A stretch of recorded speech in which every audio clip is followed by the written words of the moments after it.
Hey guys, welcome to my new vlog. ಇವತ್ತೇನಂತಂದ್ರೆ ನಾವು ಹಾಸ್ಟ್ಲಾಗ ಇದ್ದು ಬೇಸರ ಆಗೈತೆ ಅಂತೇಳಿ ಸುಮ್ಮನೆ ಹಂಗೆ ಹೊರಗಡೆ ಬಂದಿದ್ವಿ.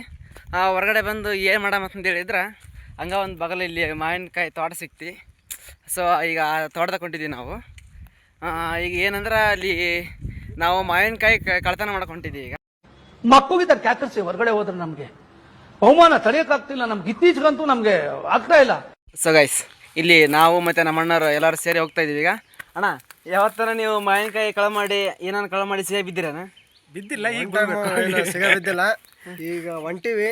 ಅವ್ರೇನಾರ ಇತ್ತಂದ್ರೆ ಸಿಗ ಬಿದ್ರೆ ಬಡಿಸೋದ ಬರೋದ ಅಷ್ಟೇ. ಈಗ ಫಸ್ಟ್ ಟೈಮ್ ಎಕ್ಸ್ಪೀರಿಯನ್ಸ್ ಲೈಫ್. ಈಗ ಏನಾದ್ರು ಬಡಿಸೋಣಂಗಿದ್ರೆ ಅಥವಾ ಏನಾದ್ರು ಸಿಗೆ ಬೆಳಂಗಿದ್ರೆ ಹೋಗ್ತಾ ಇರೋದು. ಇಂಥ ಡೀಲ್ಗಳನ್ನ ಜಾಸ್ತಿ ಮಾಡೀವಿ. ಆದರೆ ಅಂದ್ರೆ ಸಿಗಕ್ಕೆ ಅಂತ ಇರೋದು ಫಸ್ಟ್ ಟೈಮ್. ಇನ್ನು ಯಾವ ಸಿಗಕ್ಕೆ ಇಲ್ಲ ಯಾರ ಹತ್ರ. ಈಗ ಹೋಗ್ತಾ ಇದ್ದೀವಿ ಇನ್ನೇನು.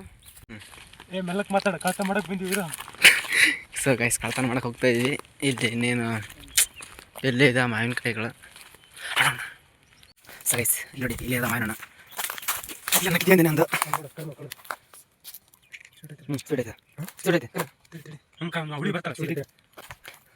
So this is the target. ಇದು ಈಗ ಹಿಡಿದಿರೋ ಹಣ್ಣು ಸ್ವೀಟ್ ಇದಾವ.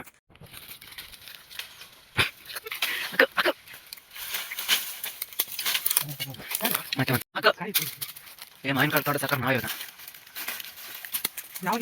ಅಲ್ಲಿ ಹಣ್ಣಿಲ್ಲ ಹಣ್ಣಿಲ್ಲ.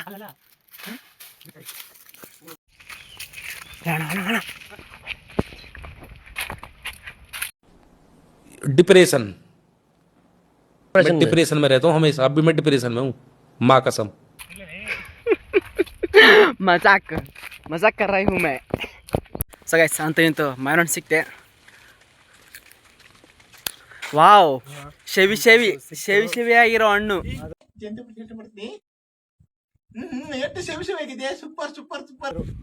ಓನರ್ ಯಾರಿಲ್ಲ, ಅದು ತಗೊಂಡು ಹೋಗ್ತಾ ಇದೀವಿ. ಮಿಷನ್ ಎಲ್ಲ ಸಕ್ಸಸ್ಫುಲ್ ಆಯ್ತು. ಈಗ ಹಾಕಿದಾನೆ ನಂಗೆ.